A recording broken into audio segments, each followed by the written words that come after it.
Hey everyone, I'm Maddie. And I'm Greg. And say hello to the RRS Sir David Attenborough. We have been invited here by UKRI and the British Antarctic Survey to give you an exclusive tour of this brand new polar research ship. Now, some of you may remember a few years back, the public were asked to vote on a name for a future polar research vessel. They came up with Boaty McBoatface. Well, this is Boaty McBoatface. Kind of. It was decided by pretty much everybody that the RRS Sir David Attenborough, named after the legendary naturalist and national treasure, was a much better fit. Yes, however, a vehicle on board was called Boaty McBoatface, and we very much hope to meet it later on. We're also going to be speaking to the captain, a scientist. We're going to go inside some laboratories and the cabins. It's very exciting. But we need to get going. We need to board the ship. You lot are coming with us, and so is Mandy, our camera op. Hello. Ahoy there. Ahoy there. Let's go.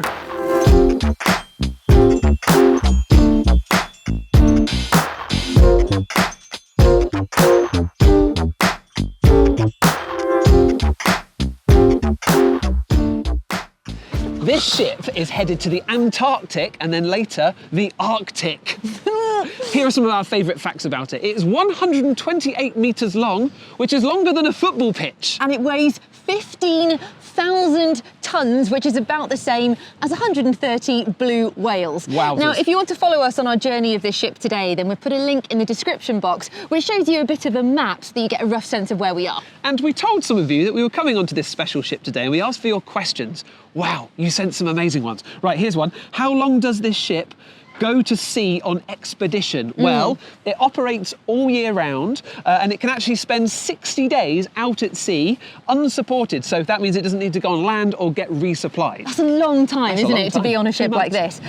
Alex, who's 6 years old, he asked, how deep is the ice that this ship might have to break through? Well, the hull of the ship, that's the pointy bit at the front that we're actually stood above right now, has been designed to break through ice that's at least 1 metre thick. That's a lot of ice. Chunky. Alfie, aged 5, would like to know if there is a helipad for helicopters on the ship. Alfie. Well, Alfie, this is the helipad.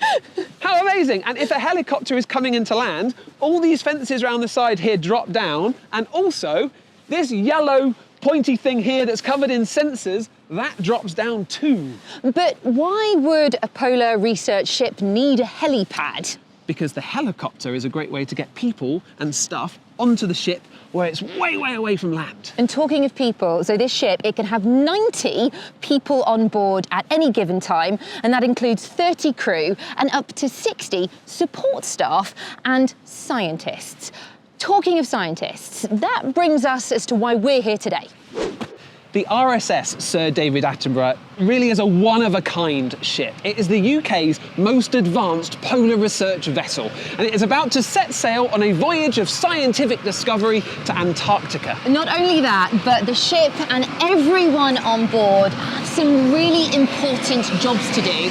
Using the ship's state-of-the-art laboratories and scientific equipment, scientists will be doing loads of fascinating research to help answer important questions about sea ice, the sea floor, marine life, and climate change. Which is especially important to talk about because right now there is a big meeting happening in Glasgow with lots of the leaders from around the world. They're coming together to talk about climate change and what we can all do to tackle it. This meeting is called COP26. COP stands for Conference of Parties, and 26 because this is the 26th meeting. Now, the ship is an important part of helping to tackle climate change because it's going to help gather really important information that we need. But how is the ship equipped to help gather all of this necessary information? Let's head inside to find out. Look at this. This is incredible. Just look at all of these cranes that are used to lift different types of equipment and vessels into the water. Mandy, come and have a look up at this. That's so they know where they are when they're out at sea. There's so much cool tech on this ship. Wow. Welcome to the back deck. Down there are loads of big shipping containers which contain a whole load of equipment. They can also be set up as scientific laboratories, which I think is pretty cool. And at the back there's a huge A-frame, and you can attach instruments, robots, autonomous vehicles to that, winch them out, lower them into the water, and off they go to do their science. But what do you do when the weather is really bad? Maybe the ship is rolling and moving. It could be a bit dangerous to do that kind of thing out on deck, but they've got an answer for that, and it's inside there. Welcome to the science hangar, which has something really unique in the centre of it. It's called a moon pool. Take a look over there. Can you see the water at the bottom? So the moon pool is very unique. In fact, this is the first British polar research ship with one. It creates a safe space. It's a vertical shaft that goes through the centre of the ship to the water below, so that scientific instruments, equipment, marine robots can get lowered into the water even if the weather is horrendous outside. So scientists can keep doing their research. But if anything might be brought up out of the water to be studied, it has to go to laboratories. Let me show you some of the labs. Come on with me. This is the wet lab. So wet samples will first come into here. You can see that they can do all sorts of things. There are some microscopes to start imaging them. Behind you is something called the ice lab in here. So if something needs to be cooled down and studied, then it can be taken into here. And the other side of you, sorry Mandy, I'm making you swing the camera around. The other side of you over here, notice how all these labs are connected. This is the deck lab, which is a massive lab where they can do more dry samples and things like that. Guess what's inside there? This is quite special. We didn't know whether we were going to get to meet Boaty McBoatface. Just been delivered. Oh! Yay!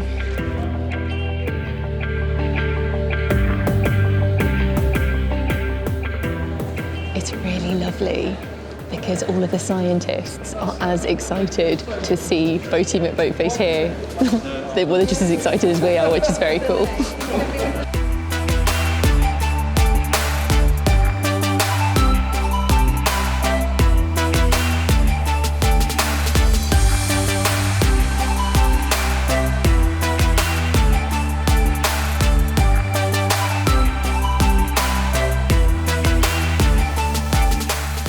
Sophie, look who's just arrived. Yeah, Boaty's arrived. Oh my goodness, we didn't know whether we get to meet Boaty McBoatface. Tell us all about this incredible machine. So Boaty McBoatface is an auto-sub long range. It's an autonomous submarine. We deploy it from the ship, we send it out on its own to missions and areas where perhaps we don't want to go, or perhaps we can't go. So under the ice, really deep down. Sophie, I have lots of questions for you from the Let's Go Live viewers.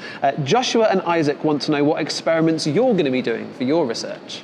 So I'm particularly interested in animals that live within the water column. So these are microscopic animals. They're called zooplankton. Zoo for animal, plankton for freely drifting in the ocean. I'm interested in how many they are, what their behaviour is, how they move up and down in the oceans, and what they eat. Now, Ruben, Marina and Paul want to know, what do you hope to find in your research? What we're particularly interested in at the moment is how those animals feed at the surface on algal cells, plants, microscopic plants that live in the ocean, the equivalent of grass on land. So these animals are really important. They take in carbon, they take in carbon dioxide, they photosynthesize, and they're essentially turning it into their own matter, their carbon matter. What the fate of those plants, whether they sit in the surface waters or whether they sink down, means that they can take carbon out of the atmosphere and therefore influence our climate. Which is super important, right? Because there's so much zooplankton down there. The reason we want to know about it is because we want to get a sense of how many of them are there, where are they, and how much of this carbon are they pulling out of the atmosphere to help us tackle climate change. Now, the specific animals that I look at to avoid predation, they'll feed at night in dark waters, and then during the day they'll actually swim down into the really deep dark waters, and that's where they basically cogitate and digest what they've been eating at the surface. You're saying they go down and poo?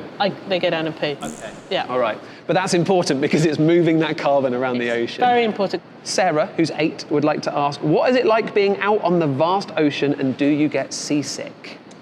So I think being out on the ocean is fascinating, because in some ways, when you look out over the side, all you can see is water, and then that can actually make you feel really, really small. There's a really big ocean out there, and you're on a really, well, it is a big vessel, but at the time it can feel quite small. As for whether I get seasick, I think I'm very fortunate I don't get seasick.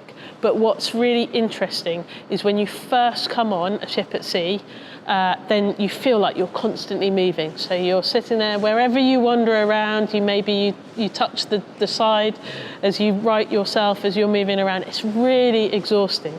So the first few days you get really tired, you eat a lot. And then at some point, you suddenly think, the ship stopped moving.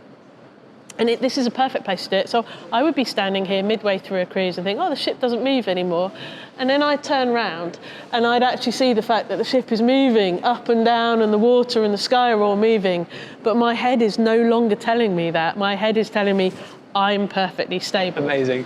But then, if you then go on land, you get land sick. That is it. So I'm very fortunate I don't get seasick, but at the end of a trip, yes, as you say, once I get on land, my head thinks, oh, hold on a sec, I should be moving.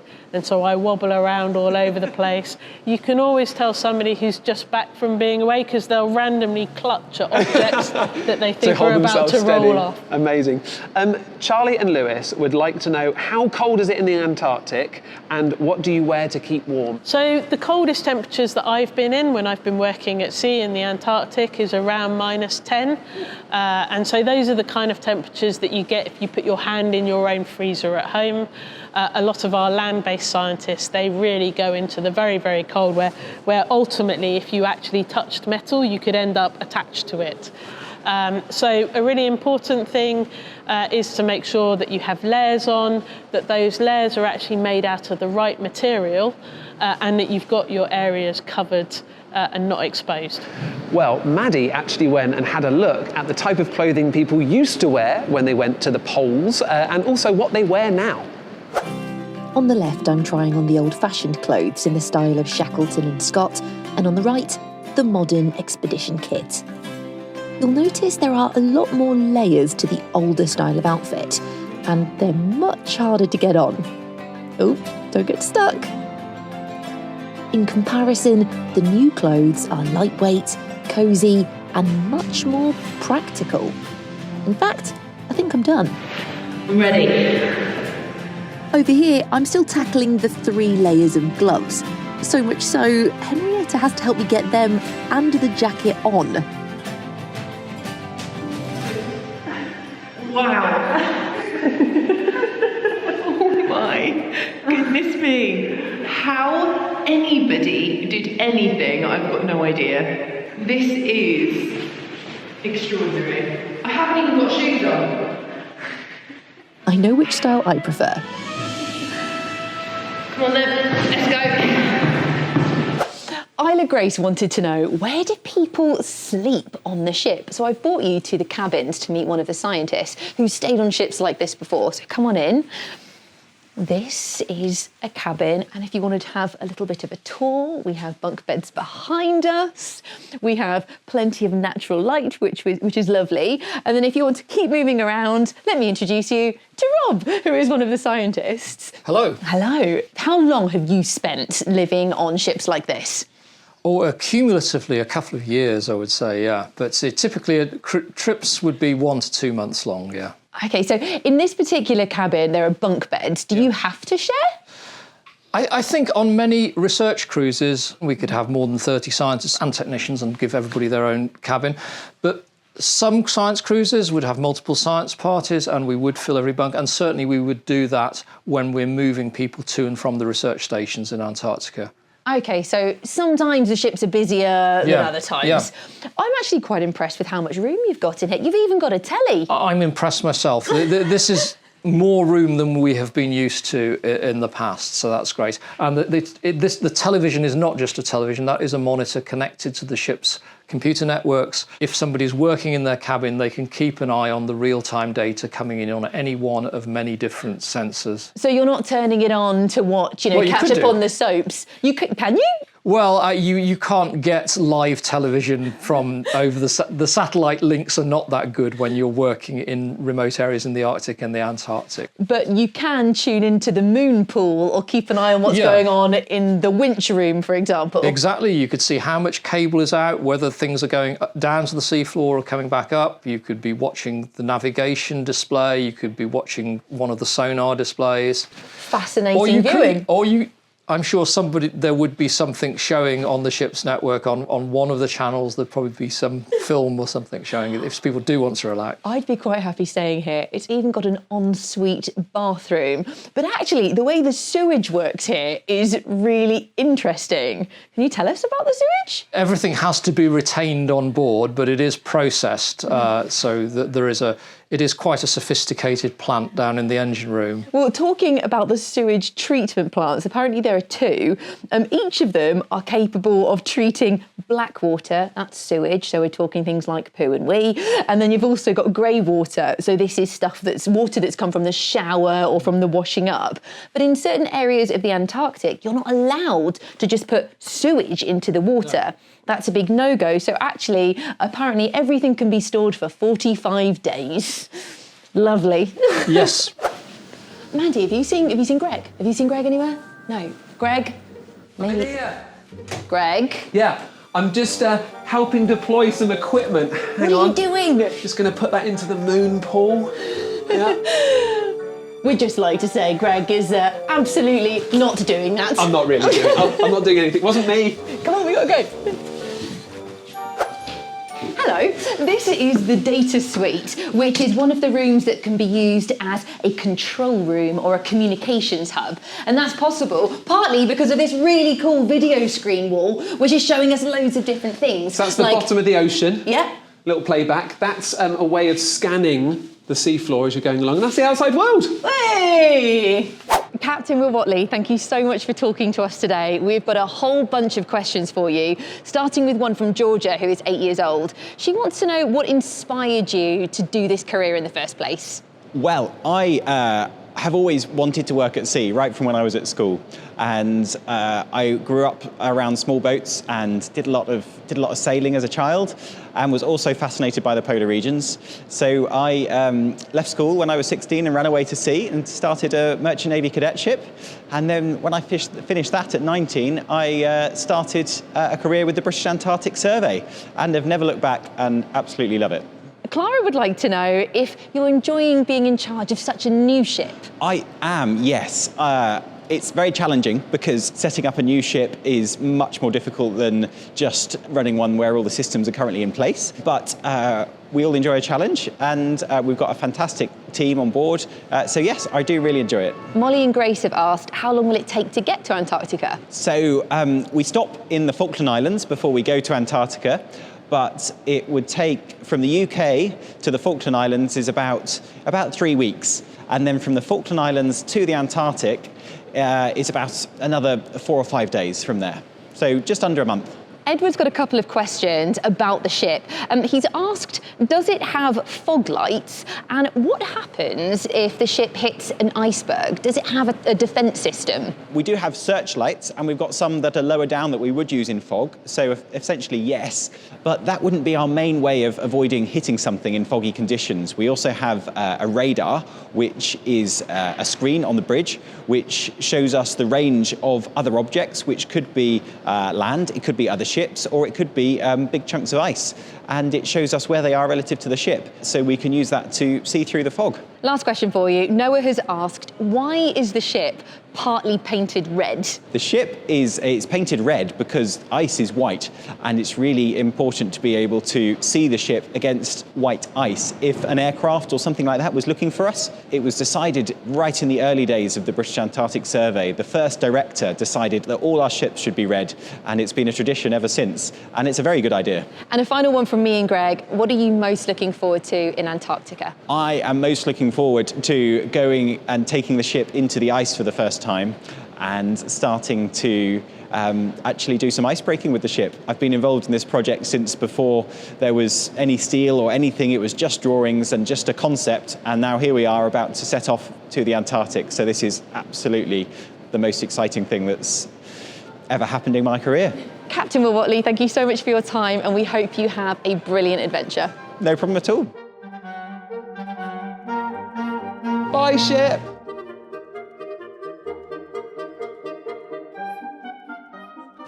Wow, what an afternoon. Thank you so much for joining us on our tour of the RRS Sir David A Attenborough. huge thank you to the British Antarctic Survey for inviting us onto the ship. And if you want to follow its adventures and all the staff and all the crew, we'll put some links in the video description below. And thanks as well to UK Research and Innovation for supporting this video. If you want to know more about COP26 that we mentioned earlier, we'll put some details for that below as well. That is it from us and this incredible ship. There are two words we always like to say, and they are stay curious. Bye.